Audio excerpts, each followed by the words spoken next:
6.5%, was it? Is that what the current odds are of the Stanley Cup? Well, and if you look at the round-by-round progression, the Stanley Cup favorite is the Vancouver Canucks. Like, what a time to be alive! Talking you through every goalie controversy, scoring slump, and draft lottery bust, this is the C4 Podcast on CanucksHockeyBlog.com. Here they are, the best starting lineup we could afford under the salary cap. Chris, Matt, Anna, and Adam. Welcome to another episode of the C4 Podcast, brought to you by the Full Press Coverage Network and CanucksHockeyBlog.com. This is one of your hosts, Anna Forsyth at A4Forsyth03 on the Twitter. We are once again down a host. We are missing Chris Golden at Lightforce on the Twitters. Not for any nefarious reason. He's fine. Doesn't need your well wishes, but feel free to send them anyway. He's good. And if you enjoyed our podcast a few weeks ago, you're going to be very happy to hear that we are once again joined by the Canucks Conversation, Canucks Army's Chris Faber. Chris Faber39 on the Twitters. How are you doing, Chris? I'm doing great. And as somebody who is not the regular host on my show for introing in, I think you did an excellent job there, Anna. Pretty good. I think I've done this with you before. I've heard a couple of your intros because you know I listen every week. I've heard some of your intros. That was one of your better ones, I'll say. I agree. I'm hate doing intros, so that was a smoother one. And I think it's because I didn't think about it too much. I think you can kind of get in your head Oh, well, I'm in the camp because I have to do every Friday. I have Harmon in studio instead of Quads, right? Yeah. So when Harmon comes in, you'd think that I'd get better at it as the weeks go on, but I don't because I do 4 shows during the week with Quads where he does it. Then I lose any momentum that I had from last Friday, and then the next Friday comes around, I just zoo it all up. So, yeah, well done. Good intro. Thanks, bud. Yeah, I think you do just fine with Harmon. I think it is tricky because of the different roles that you and Quads play on the podcast. He's very much trying to rein you in most of the time, so it's kind of hard when you have to be the sort of host as well. So I get that, and I think it's the same for me. Yeah, it was very funny when we when our DoorDash sponsorship ended because it threw Quads off so hard, coming back, and he's like, brought to you by. And then I just saw him, I don't know if you could, what YouTube video it was, but you can have the video of it now because he just froze and he's so robotic with the intro. And when you don't have the regular sponsor, just throw everything out the window. I mean, we've changed networks once and that has thrown me. So I'm we can't change networks again because I'm going to forget it. But yeah, the reason for Chris Faber being here, as I said, Chris, our other usual Chris is just fine. But we decided that it was a great idea to bring Chris Faber in to talk about the Abbotsford Canucks. We just had a break in the NHL schedule for the All-Star game, which sucked anyway, so it's not a great time for the NHL maybe, especially not for the Vancouver Canucks, who have just lost in overtime to the Devils, as you might have seen in the Hughes derby. Once again, Canucks come out on the running end of things, so yeah, we thought it was a good chance to talk about the Abbotsford Canucks. Real quick, Chris, before we get into Rewind, do you have any adult Canucks, Vancouver Canucks stuff you want to discuss? Maybe the Bo Horvat new deal? What was your reaction to that?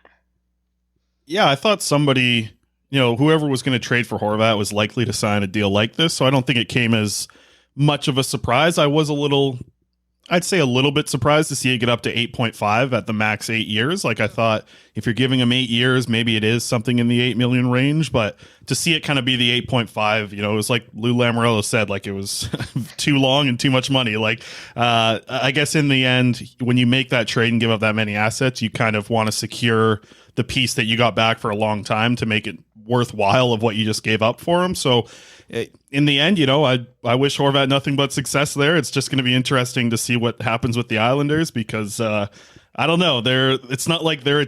It kind of reminds me a little bit, but obviously a lot of very different circumstances around it. But it somewhat reminds me of when the Canucks made a trade for Miller to become a playoff team. That's what it feels like the Horvat trade was. It felt like the Islanders made the trade for Horvat to really become a playoff team for the years to come. So we'll see if it works out for him. It didn't work out great for the Canucks, but maybe it will for the Islanders. Totally. I think that's a really great comparison considering how much JT and Bo have been compared recently. But that trade thing is a good point because one, like, we kind of saw Bo getting an $8 million deal and don't begrudge him that, but it's just like, is it the right time to make that investment? Was it the right time? Either time we kind of dealt for JT or re-upped him, probably not, but yeah, you kind of hope that the Islanders are on a better track than we kind of see them as, but we'll see. I don't know, like, best of luck to Bo. They started off with a win, so who knows? Yeah, we'll see. I did find it was kind of funny watching, like, Bo Horvat do that high five thing that he does off the bench, and, like, he's on the ice doing it, and then, like, 3 steps behind him on the bench is their actual captain on his lead. And I was just like, oh, it's like cutting in front of the line in somebody, but he's doing it to, like, give high fives. He's like, I'm the captain now. Like that that movie quote. Like, it was funny. It was very funny. It is funny because I wonder if that's just, like, that's what he does after a game, and it's just almost like muscle memory at this point. That, like, whatever sweater he's in, he's like, yeah, this is what I do after a game. And yeah, so it made me laugh. It was also painful. I wonder how long we're gonna keep seeing every single game, like, clips from Canucks fans just in Canucks media reposting Bo. But yeah. I guess the wound is fresh. It's going to be a weird scene for a little bit here. Even the All-Star game, seeing him in that blue Islanders jersey was like, oh, like it just, like, hit me in a weird way of, like, actually seeing it. But that's the usual now. Yeah, the stuff with Petey was definitely pretty brutal to see. But yeah, new normal, we'll have to get used to it. And this coming week, we'll be very much confronted with it. We'll play the Islanders. So that'll be interesting. But yeah, like, as I say, we're here to talk about the Abbotsford Canucks. So we'll take a real quick break and then we'll get into it. So if we look back at the recent week that was with the Abbotsford Canucks, they've just had 2 come from behind wins against, I mean, we'll say it, not great opposition in the San Jose Barracuda. Like, they're not one of the AHL great teams there, but definitely showed some resilience. Like, first of all, we saw the first game from new kid on the block, Arttu Ratu. What did you make of him? Yeah, I think there was a lot of things that I really liked in his game. There was a few things that you're like, okay, he's still 20. There's a lot of room for him to grow and develop and work on those weaknesses. The things that I really liked were how he was attacking open ice to kind of get himself into a spot to at least get a shot opportunity from. Like, I think you could see that he thinks the game at a high level compared to other AHLers, which is good. And that's something that, like, I love to see from a young AHLer. If they're thinking the game the right way, then you're like, okay, then they can round out the physical parts of the game. But if they can think it, like, you have to think that that's a very positive look for a player moving forward. It's what I've kind of seen from Danila Klimovich this year compared to last year. Is like, he's thinking the game a lot different and it's looking a lot better. But with Ratu, biggest thing this weekend, I feel like, was trying to not say ratty every time I talked about him. So, like, I'm working on that still. So I may screw that up as we go here. But I think the worry about Ratu would be, like, the actual pace that he would get with. I mean, I thought when he's at full speed, he doesn't look horrible, but getting to full speed, it's just a strange... Yeah, it's like a choppiness to get there. And he's still so young, and it's still only 2 games, so I don't want to say, like, that's a massive problem in his game. I don't know that for sure. But it definitely didn't, he even, to bring up Klimovich again, like, Klimovich is about the same age, and he's got that power behind his stride over the past year. So maybe the skating coach out there, Mackenzie Braid, has done a good job with Klimovich, and I hope that... I hope he gets to work with Ratu as well and kind of do the same thing, because that's an area where we've seen this with Bo Horvat. To circle back to him, we can see that this can be improved on with a good skating coach. And the Canucks in Abbotsford, they have a very good skating coach in the AHL. So that's good news anyways. Yeah, I mean, you made that point on the podcast this week, and I think it's a good one. I mean, by his own admission, I think he said this in his first media availability. Ratu says that skating is something he's been working on and definitely something he needs improvement on. But yeah, I think I can't even remember who said it, but, like, I remember reading in the offseason just someone kind of going in detail about, like, skating, that can be taught. Like, I hate to use a cliche, but hockey sense, it's more difficult, right? and thinking the game at that sort of higher level, which, yeah, we've seen Klimovich start to do, seems to be like a really positive thing, especially when you're looking at like transferring his skills up to the NHL level.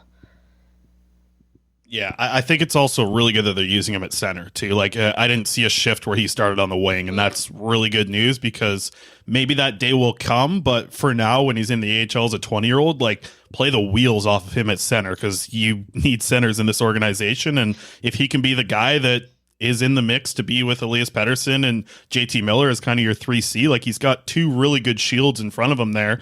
If JT Miller can figure it out at center, and then it's a nice little spot to slot in because you're not asking him to be a top six. You're just like, hey, be a contributor on our third line as the center. That's all you're asking of him, really. Yeah, I think so. And yes, God knows this organization definitely has enough going on in the wing and really needs that investment at center. But I think it's often the case that you look back at trades and see what the departing organization's fans kind of say, and they seem to be a bit miffed about the deal.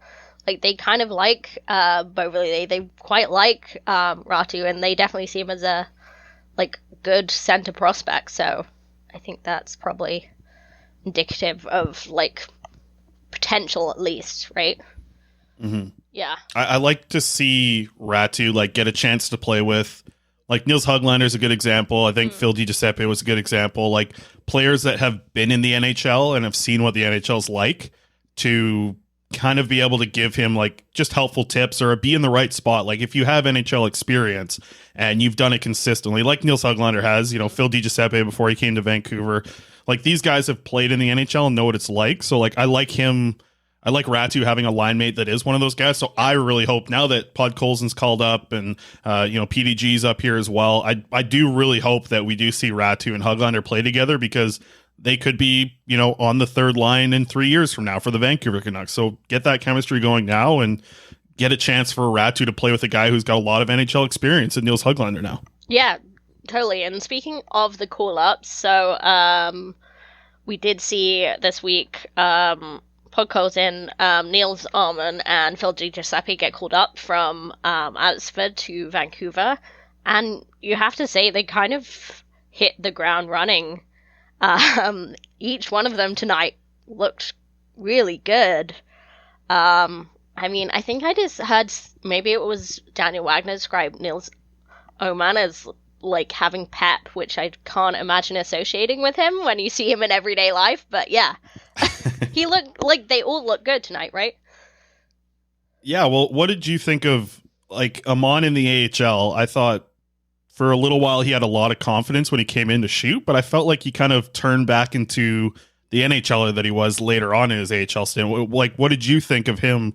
Because I think he was in a very different spot than Höglander and Podkolzin, where it was like, hey, just go get confident. Yeah. Like with Amon, I don't know if it was the same. I think they wanted to see some other things from him, but I didn't think he had a great finish to his AHL stint. No, I agree with that.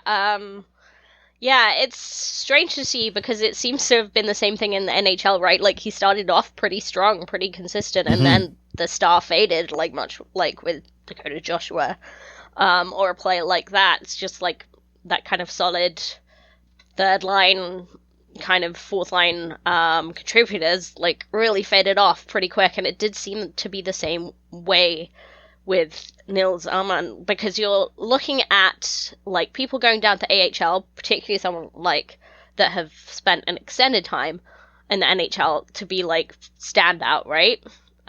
In one way or the other, and it does seem like Podkolzin definitely did that, and Höglander has like done it. He's maybe to a lesser extent, and he's not quite sort of there yet, but yeah. Obviously the Swedish House Mafia line, which I'm sure everyone heard about, was a fun line, but yeah, I would say that it wasn't as impressive as I thought it would be. Yeah, I think there was some times where you're like, oh, wow, he can do that. And you saw some plays. I think there was the one goal that he scored where it was very early on into his stint, and he walked in from the right side, had enough confidence to cut to the slot, then ripped a wrist shot in the top corner. And I was like, oh, like he could do that. He should do that all the time in the AHL. And then it wasn't a thing that you saw consistently. I thought he was a really good penalty killer throughout his time in the AHL. I thought he was really good at faceoffs in the AHL. So that's why even tonight in Monday night's game against the Devils, I wasn't surprised to see Amon at center and Lazar on the wing, even though, Lazar's got a lot more NHL experience. It's because they really like how Amon plays the position of center, right? Like he's a good face-off guy. He's on the right side of the puck a lot of the time. He's big-bodied, long reach. So I wasn't expecting him to light it up in the AHL, but I was very happy to see that he was thriving in the skills that he's probably going to thrive at the NHL. Like he's not going to be a scorer, right? He's not going to score 30 goals in the NHL, but he's probably going to kill penalties. He's probably going to take defensive zone faceoffs. He's probably going to need to have a decent possession number when you're looking at, just trying to have a positive expected goals as a fourth line guy. So he was doing all those things in the AHL. It's just he came in there so hot and looked so good, and all the hype behind the Swedish House Mafia line got everyone kind of excited about the offense that he might have, and didn't end up kind of translating from there. But I thought he did a decent job in his AHL stint. I was a little bit surprised that he was called up with Podkolzin and PDG though. And were you expecting, were you surprised that Höglander stayed where he was? Or do you think that was the right move just to give him a little more seasoning? Yeah, I think so. I think the what is it? He plays 2 more NHL games. He requires waivers. So I wonder, the interesting thing, and I talked about this on our show today, but if they want Höglander to be in the AHL playoffs, I'm pretty sure they have to keep him down there the whole season, right? Once he plays 2 more games in the NHL, they can't send him back down for that playoff run. Höglander didn't get that playoff run last year. So yeah. I wonder how much that's at play of this new management group really wanting him to experience the AHL playoffs on a team that, when you get Jack Rathbone healthy, when you get Podkolzin sent back down there, when you get Phil DiGiuseppe back down there, Niels Amon can go back down there. You're about to have a really good team for an AHL playoff run.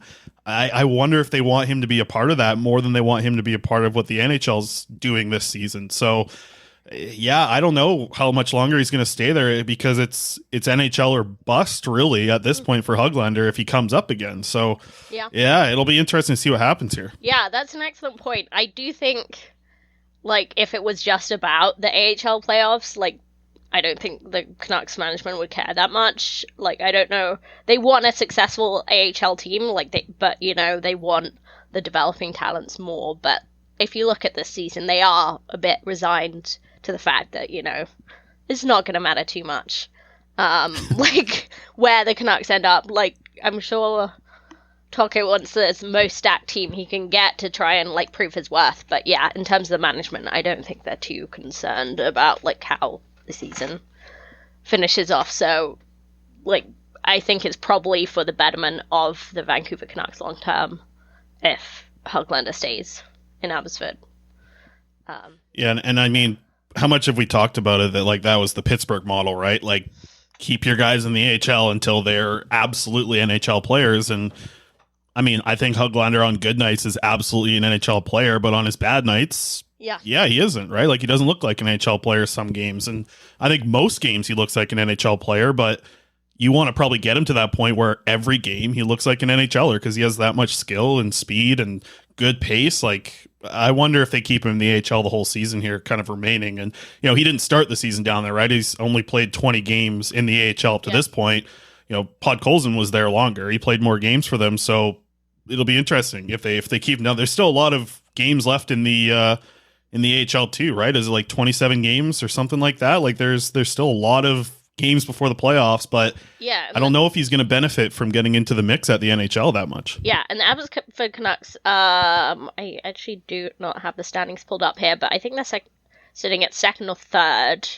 So, if they want a good playoff berth, if they want a good playoff seeding, they're going to have a good finish to the season here, especially as, the Eastern Conference is pretty strong, as always.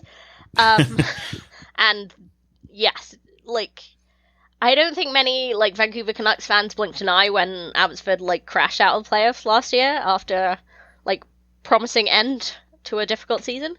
But it sure would be a good story. If there's nothing going on in Vancouver, and then down the down the highway, there's a team making a playoff run with some recognizable faces, from the team. Finally, in the call-up group was Phil DiGiuseppe, who we haven't talked about yet. Got a goal tonight. He was probably one of the most hyped prospects out of camp, right? Like, most people thought he would be staying up in Vancouver. That didn't end up happening. Do you see him, like, as having an NHL future, or is he forever gonna be, like, he's 29 now, like, you know, he's pretty seasoned, so is it just gonna be an AHL kind of veteran kind of player? What do you think? Yeah, I think it's interesting with him because you always think of like the quad A player, and normally they're a shooter that's not quick, right? They don't, or they're small and they're a very good shooter and scorer, but they can't do it at the NHL because it's just that step faster. But with PDG, like I do really think he's just a good player. Like he's a good AHLer. He's not a quad A scorer. He's like a very good AHLer who I think could contribute on a fourth line. I think he does enough on the penalty kill, can be a guy in your power play, makes good passes. Like, I think he's a guy who can play in the NHL. I think he can kill penalties in the NHL. And he, you know, the fact that he scored a goal early on in his time under Rick Tocchet, that's going to help him for a while here, right? Because they have some options to play center. It's not like, you know, it's not like they're the wings or something to worry about. Like I mentioned earlier, they're playing Curtis Lazar on the wing tonight. Yeah. So there's a very easy way to have Sheldon Dries come out of the lineup if he's not good. But because DiGiuseppe's been good, he stays in. You move Lazar around. Like there's some real options, I think, with this team where you can give him a run. And I think that's a good thing for the spot that Rick Tocchet's in right now, because he probably wants to try a lot of different guys out. And the trial so far for Phil DiGiuseppe has been good. Like he scored the game-tying goal on Monday night to send it to overtime. That's a really good spot to be in for a guy who, listen, it wasn't like late in the third period, but decently late in the actual game. The fourth line guy is the one who scores for you. I think that's a good step in the right direction. So I've been banging the drum for a long time to see Phil DiGiuseppe up here. Very happy that he's got an opportunity and scored so quickly into that opportunity too. So I think he's a guy who can stick. I think he's an NHL caliber, like fourth line player. That's what I think he is. So it's too bad that it's taken this long to really get a chance with the Vancouver Canucks. Yeah, I agree. I feel like anyone that's been watching a decent amount of the Abbotsford Canucks has kind of seen him as a very promising player, and maybe it takes a change of coach and admitting you're not going to the playoffs this year to sort of see these like high potential AHL players. But I really hope you're right that he gets a sort of extended run and we don't just, you know, go back into the like tried and tested and like lineups. Yeah, I think especially with your bottom six, right? Like try a different guy in your bottom six. Let a different guy kill penalties. I think it's, you know, he's absolutely earned his shot. He signed another contract to come here and try and do what he's doing exactly right now, and that's play some games at the NHL. And he's a guy that, like, I haven't been able to make it out to practices this year, but last year I made it out to a lot of Abbotsford practices, and you'd see him out there and you're like, he is so much better than everyone else. Right. Like with receiving passes, making passes.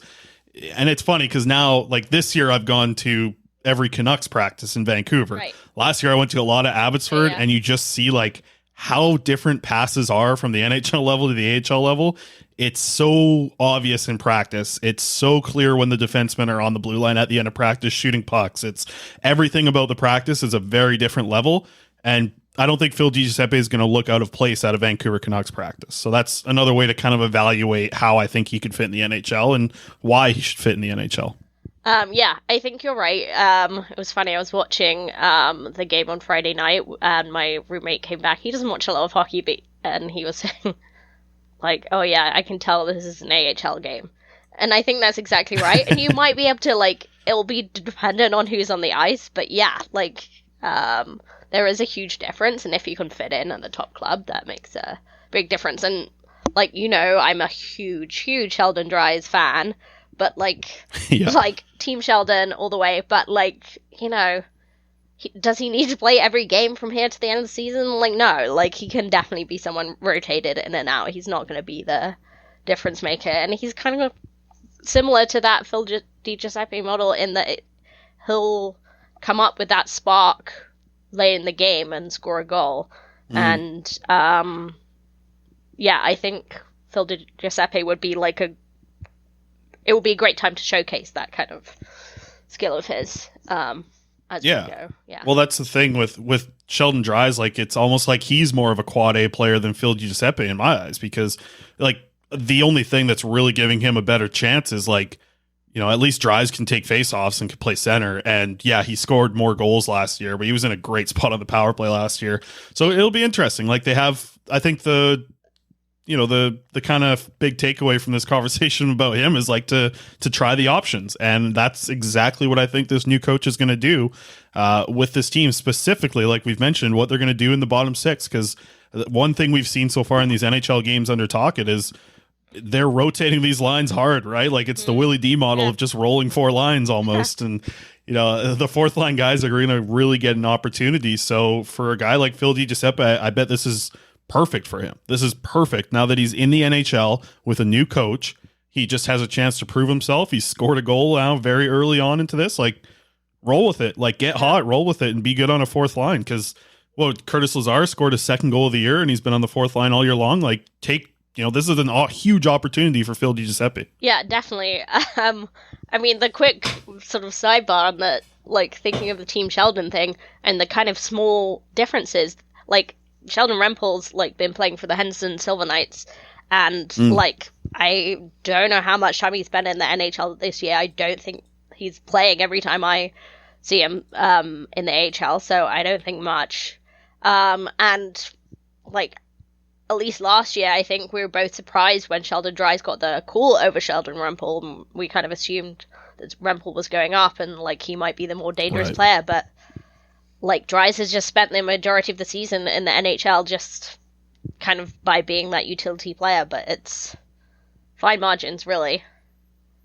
Yeah. Well, by the way, former Nanaimo Canuck, Sheldon Rempel, and I know you love that. Oh, right. Very good. BC kid. Or at least BC grown. That's very cool. I didn't, like, I'm sure you must have mentioned that before, but maybe I just blank out whenever you say the word Nanaimo. Yeah. Well, I haven't been on the call in a long time. Yeah. That's true. But, like, yeah, by the way, like, if you're listening to this and you haven't been watching the AHL, like, honestly, it's $60 per season. They do some great halfway through the season deals. And as great as Chris Faber was on the call, like, Brandon Astle, who does the majority of the Amsterdam Canucks games, it's just so good. Like, he's doing the whole game by himself, and he just knows everything. If, like, there is a player that has just been called up, like, from the ECHL to play for the AHL team that Abbotsford is playing, and he has a sister that also played college hockey, like, Brandon knows about it. Like, he knows his stuff, really, so. Yeah, he probably dated her or something. I don't know what he's done. He's great out there. He's awesome. And I think he's very knowledgeable, good. I've done some games with him in the past. It's great. It's one of the better like solo broadcasts. But you know what? Who did they just play? Was it San Jose? Like, their broadcast team was also very good, because we've had some really bad ones. Like, totally as much agree. as you just hyped up AHL TV, there are some very funny moments when, like, I think what I love the most about AHL TV and, like, the actual broadcast of those games is, like, so when you go to commercial break in the NHL, it's a commercial. Yeah. In the AHL, it's fans and they're seeing themselves on the Jumbotron, so you get all of those reactions. Like, I love that in between the whistles. I mean, yeah, I agree. Like, yeah, just to go off the rails on AHL TV, like, it is so different, like, and that's part of the fun. Like, so usually on the call, you get radio commercials, so you get super funny local radio commercials for, like, office equipment, which I didn't know they still advertised on the radio.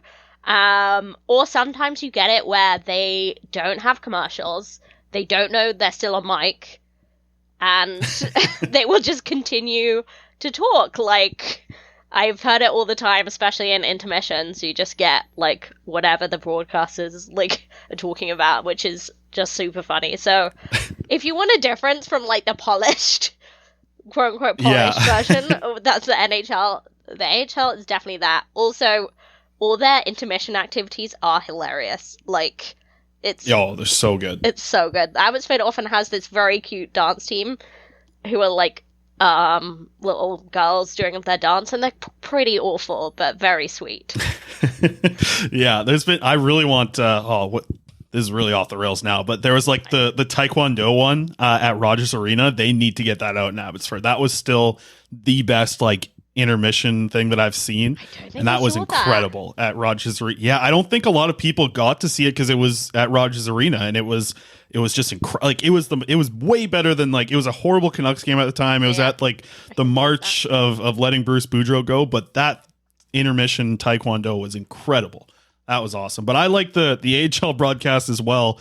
I've noticed that like all the ones in California and kind of Tucson area all happen to be country stations as well. Yes. So you hear the exact same, like they're always like all of them, like even if they're different teams, they're all like, San Jose's home for country, whatever it is. So and like it's just country and, country music and hockey seems to be like the perfect mix down there in the States. Yeah. I don't know if it's just like fringe music and then fringe sports for California, but like, that is very funny. I've noticed that too.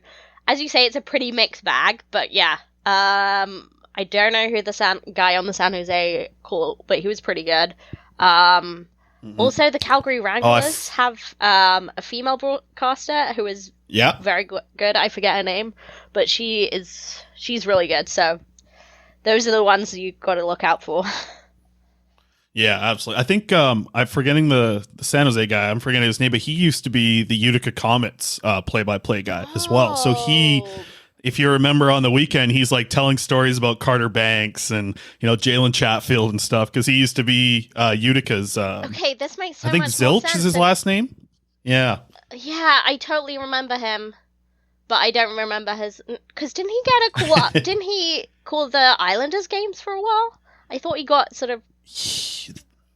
Or was that? I know he's been around a lot. Yeah. I gotta find his name. I tweeted him. I think it's Andy Zilch. I feel like that's the name. Maybe it was the previous play-by-play guy at Utica that went to the Islanders. Because I don't think it was Andy Zilch. But yeah, that's very cool. Anyway, enough inside baseball stuff. We went super off the rails, but we will. I think that's a call for a quick break, and when we come back, we'll kind of look at where the Abbotsford Canucks, like where they come from, where they're going as a franchise. Take hitting out of the game. You can't hit anymore, so don't do it. The unsportsmanlike conduct, I want to get an explanation on it. No kidding. Because how do you get suspended for unsportsmanlike conduct? Plus interference. There's no interference there. He had the puck. Now, Madison never ever did that before. Now, why did he do it? And that because he was mad. Well, your early favorite for the Calder Trophy, that's for sure. Elias Pettersson, you might even say your early favorite for the Hart Trophy. Just to get back to your question, Elias is going to play plenty. He's going to get a lot of power play time. And yeah, I'm concerned about our offense. We lost 200-point players, and we've got to find a way to score.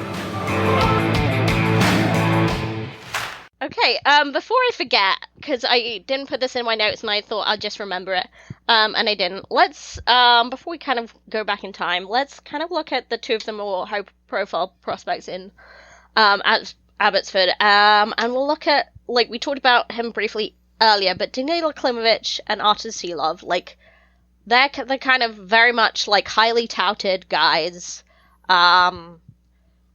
who, like, fans that are just watching Vancouver, like, they might be the most interested here. We kind of talked about Danilo Klimovich a bit. He's having a much better sophomore season. When you agree, what's the, like, biggest improvement you see in his game? Yeah, I think something has just kind of clicked on, like, the stuff that he was doing last season. There were some things that were really bad, and it felt like he never maybe, like, understood or knew how, but either way, he couldn't fix what he was doing wrong. Like, he couldn't do it last year. He would score some goals here and there when he got a really good opportunity or if he was on the power play, but he just couldn't fix those things last season that he was doing, like, whether it be some anger issues when he would lose the puck or get hit by anybody, swinging your stick around, you can't do that. And somebody has clicked something in Klimovich's head this year where it's like, and you saw this a lot last year because I know you watched last year as well, like there was a lot of little bursts of anger that need to be handled at the level. This, like, I can't remember the last, I know he's done it early in the season, but he is really, like, every time he got hit, he swung his stick at some guy to hit, like, swing him with the stick. It's like, dude, you can't do that. But something's clicked this year on actually just learning what you can't do at the AHL level and at the professional level here in North America. So I I have to think it's something with the development staff, with the Sedins or Jeremy Colleton out there. Like they, I think, have figured out how to teach Klimovich. And this year he's doing a lot of learning. So that's the biggest difference, where last year he was adjusting. This year it feels like he's learning. So I think that's the biggest change from year 1 to year 2. Yeah, I think attitude is huge, right? Like, it's the anger, the kind of burst of anger that he kind of expressed last year, the kind of giving up on plays when he lost the puck, which, like, stop me if you've heard this one before, like, Vancouver fans, like, we're kind of familiar when that happens, but really really seen way, way less of that this year.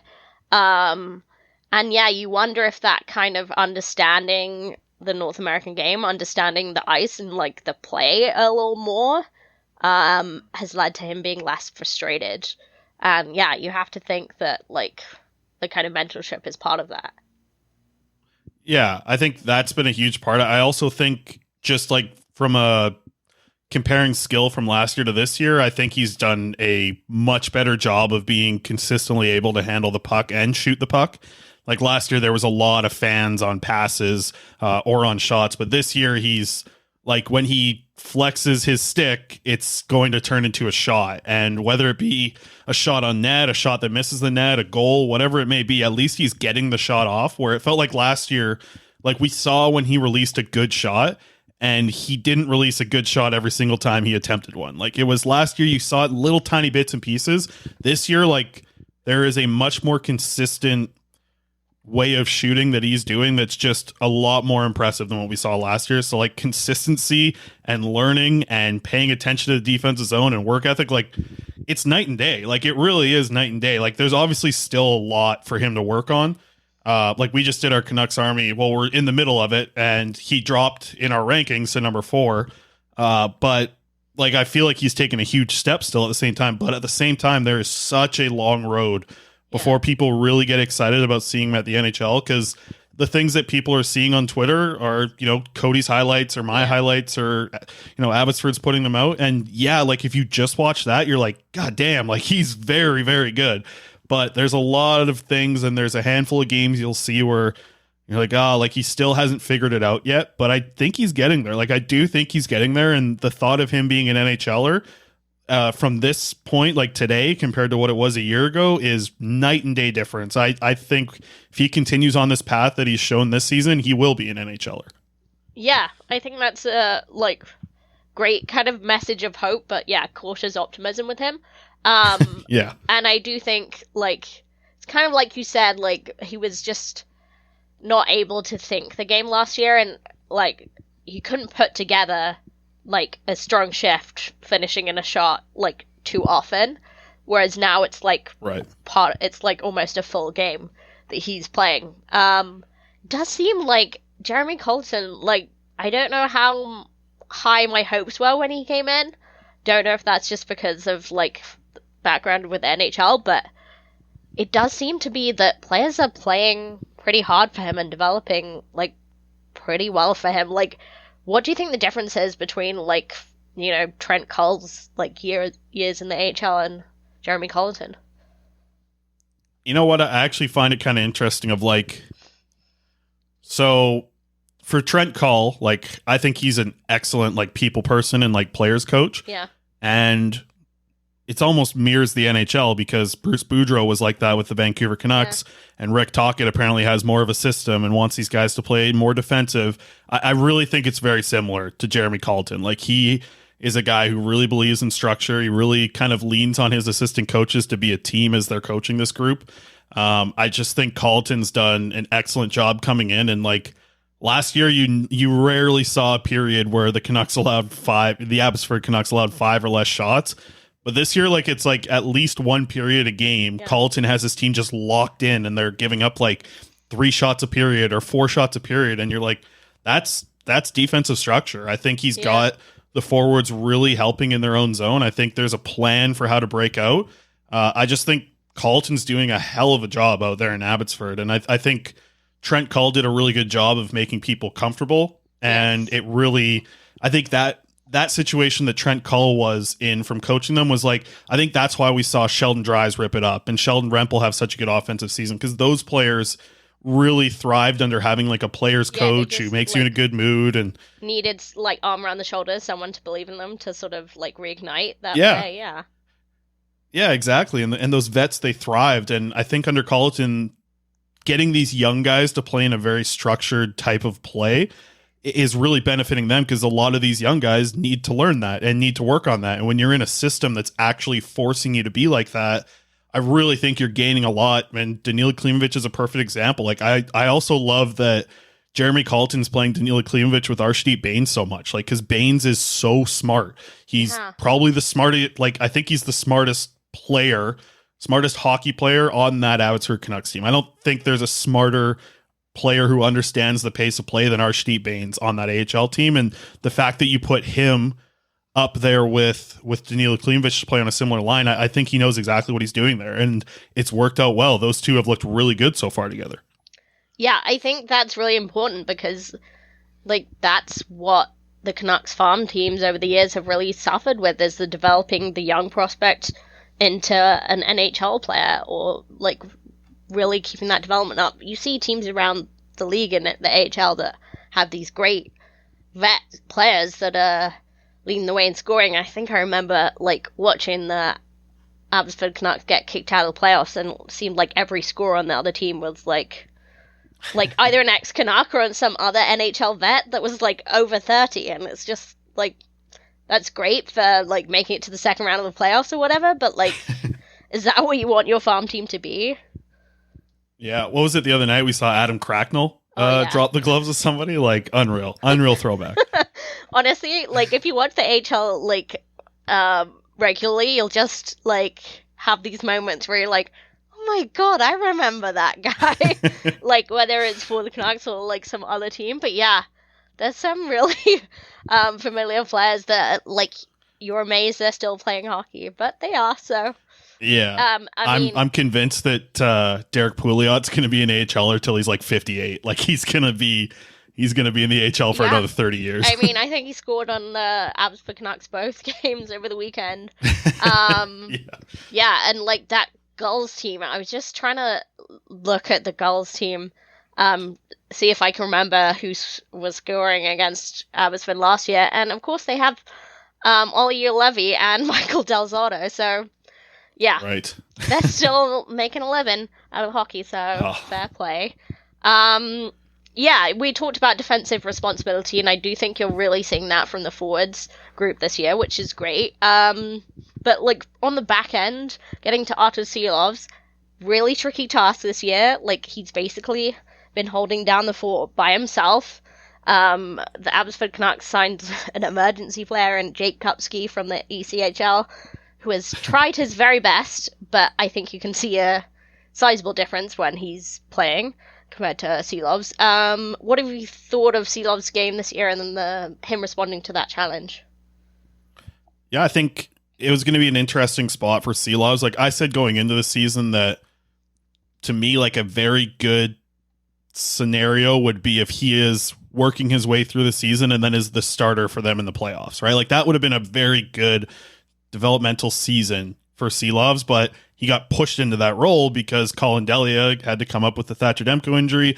And then you're like, oh, are they rushing Silovs here? Like he's playing on back-to-back nights a lot of the time in the AHL because, like you said, like Kupski, you know, he's a great ECHL goalie, but that's another massive jump in hockey to jump up to the AHL. And yeah, that's been clear throughout the season. But like Silovs' record is 19 wins, 9 losses, and 4 overtime losses. Like he's been very, very good. He's second in the AHL for wins. He's playing a ton of minutes.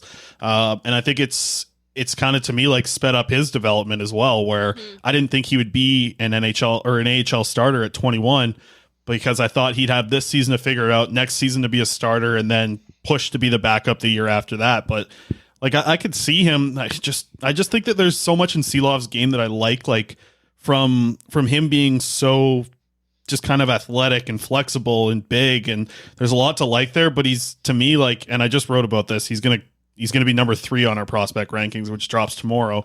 But like for him, I just think that he reminds me so much of like Jacob Markstrom, where he lets in those goals like under his arms and he's not as tight like you'd like to see. But when Markstrom figured that out, then his athleticism and all the other things he does so well really beginning to shine. And I think that's the thing with Seelovs is like when he's scrambling and just needs to stop the puck instead of being a goalie, he's so good. Like he's so good at being athletic and just stopping the puck.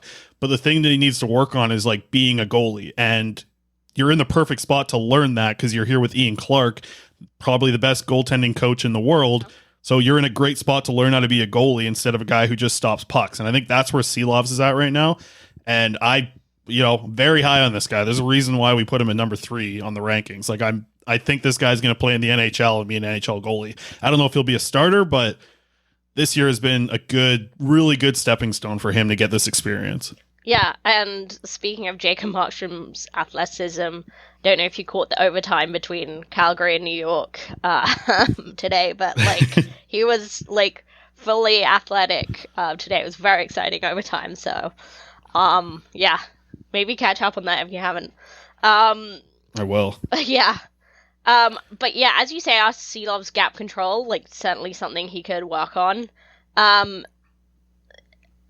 The Canucks management definitely sort of picked him out as the goalie of the future, right? And picked him over DiPietro, and they kind of had a too many goalie situation, and now they have too few, as is like frequently the case with the Canucks. But like the accelerated development really could have gone 2 ways, so it does seem to have worked and does seem to have thrived under that pressure. Where like, what's the kind of timeline you see him on? And yeah, like, does it depend a lot on sort of Demko's return from injury and how long-term that effect is?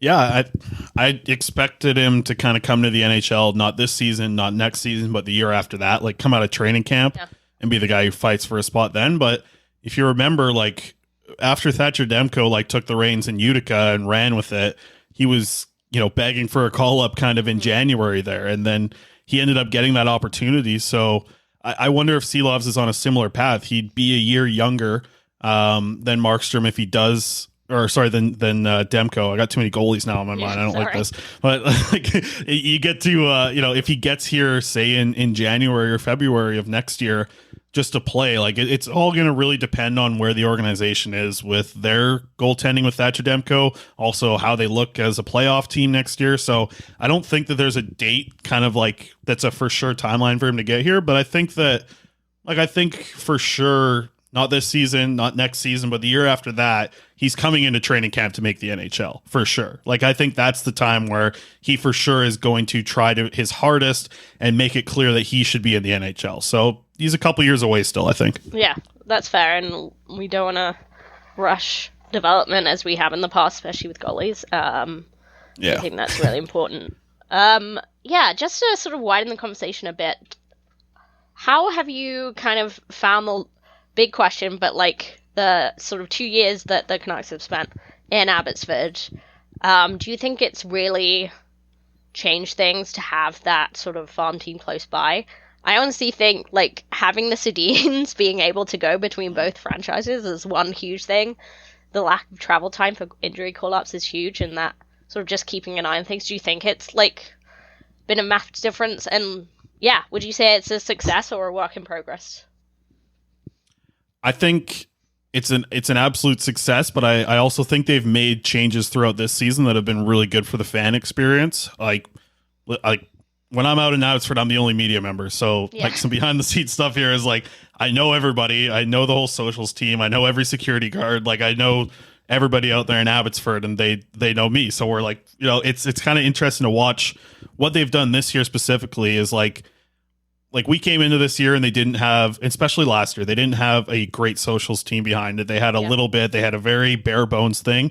I show up to an Abbotsford game now and there's like 4 people working the socials. There's somebody else doing PR. So behind the scenes stuff, they've made a massive improvement. Like I told them this last time I was out there, like the Abbotsford Canucks have a better TikTok account than the Vancouver Canucks. Yeah.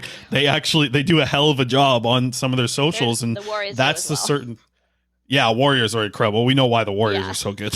We know who's running that one. But like, I think it's been just the fan experience to kind of draw people in. Like it pays off to invest in your social media team and, have the whatever it be, 16 to 25-year-olds seeing you on TikTok and being like, oh, like this is fun. Let's go to an Abbotsford game. I don't like, I can't honestly say that I think the crowds have been a massive difference from their first year to their second year. There's some nights, like when there's a special night out there in Abbotsford, it fills it up pretty good. But I mean, for an AHL team, they do great. I just think for what that market could be, they haven't really hit the prime yet. So I guess, it's a work in progress, but I think it's also a success still. Like, I think it's been successful, but it's a work in progress to get it where it can be. But I really think like what they're doing out there with the Sedins, with Colleton, with the social media team, with everybody in the arena, like they're all doing an incredible job to make it like a fun experience. And I know everybody that does end up going out there to Abbotsford, like they all have a good time. It's just about getting that consistent number in there. And we'll see when that happens. It might take a little bit of time. Yeah. And anyone who knows me knows that I don't like leaving the city limits. But I did for one game last year. I got out finally to see Abbotsford in April. Honestly, I'd go all the time if I had a car, but like, it's just not practical for me to like get out there every night, like, or every game. I will say I'm sad to be missing. I was gonna try and get out for the Sedin night on Friday. Unfortunately, I can't get to that. But like, yeah, if anyone's listening, like that's sure to be like one of the more interesting like theme nights. Honestly, it's like if you're local to it, it's fraction of the price of the Vancouver Canucks, and like, you know, this is the future of your team.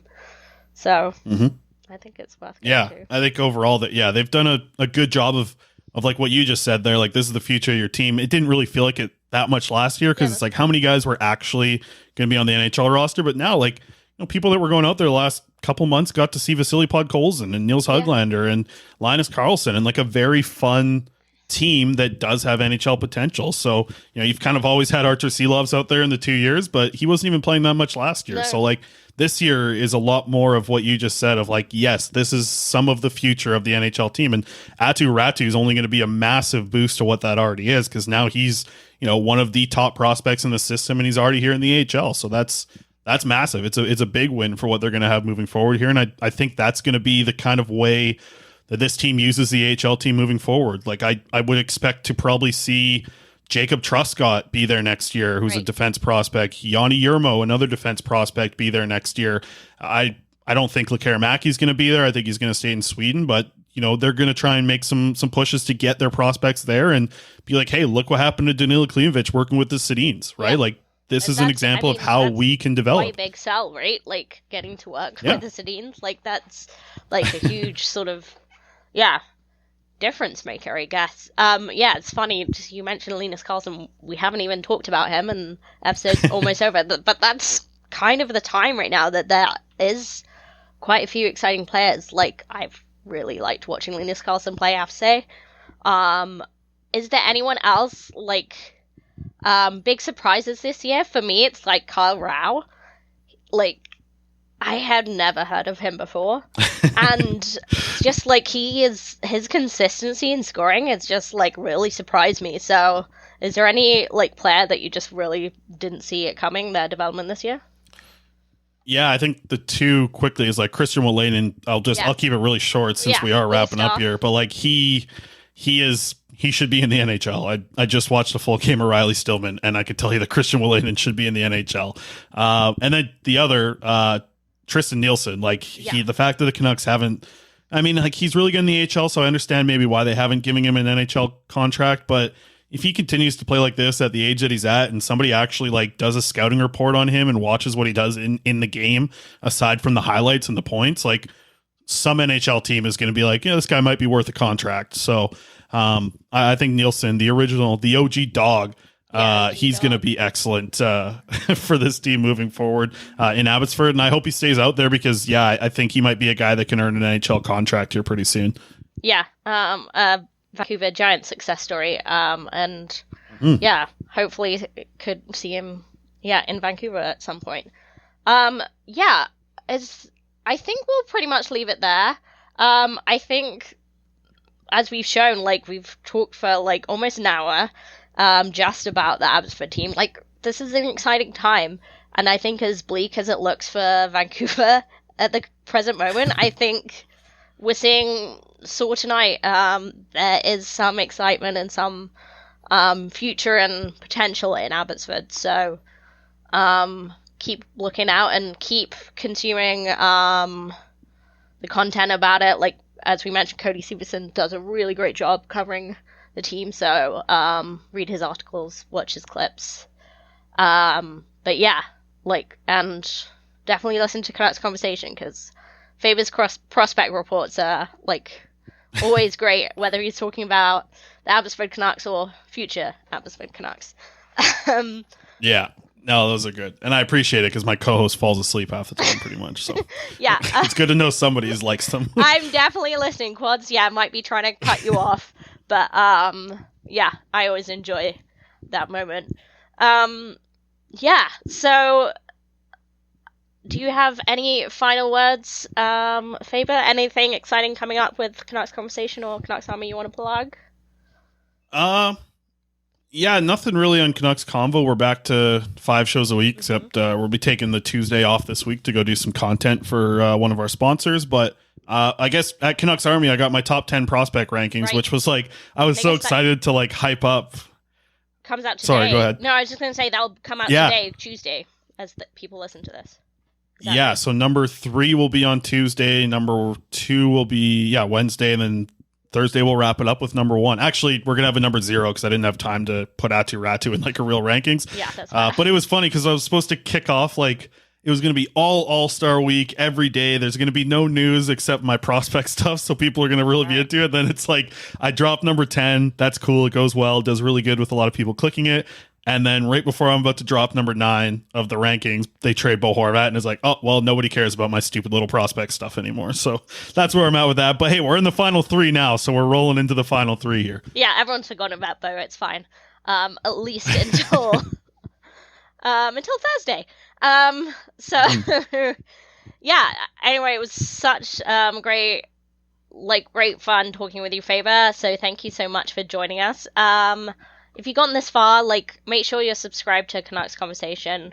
I'm just a podcast listener, but they do have a YouTube show live every day if you have work that allows you to watch at 1 p.m., which some people do. So that's a good fun. And Quads and Faber certainly have a lot of fun. So definitely check that out. Make sure you're subscribed to us wherever you get your podcasts. Leave us a review. Follow us on Twitter at the C4 Podcast, on Facebook at the C4 Podcast as well. Come join us in Discord. Talk about the Canucks. Talk about if you want to get started and learn a bit more about Abbotsford, please start the conversation in Discord. Or just post your meals. Go visit no free ads, but Montana's Steakhouse. That's Canucks Conversation sponsor. Why don't you sponsor us as well? That would be great. But yeah, if you visit, please post your meal in our Nom Nom channel. Anyway, you can find us on discord.io/C4 podcast if you want to come join the conversation there. As Chris mentioned, we're also on Buy Me a Coffee. That's support.c4podcast.com, I think. Please check Chris's actual when he actually keep going, Anna. You're doing so good. Yeah, I know. I love how I just decided to do this part without notes, even though this is the one part you could literally just read off notes. But yeah, come join us next week. Chris will be back, and I promise we'll be talking more about the Vancouver Canucks that week. But yeah, trust me, Abbotsford is a team worth talking about. But yeah, thanks so much, Faber, for joining us. We love having you on, and we'll definitely have you on down the road, maybe when Abbotsford make the playoffs. Yeah, I think I have to take a month or 2 off from you guys, because I feel like, what is this, 2 and 3 weeks I've done the show now? Yeah, you definitely, we've definitely been treated to your presence quite a lot. So we'll take a couple months off, Faber, and then he'll come back. But with all that said, we'll see you next week. We out.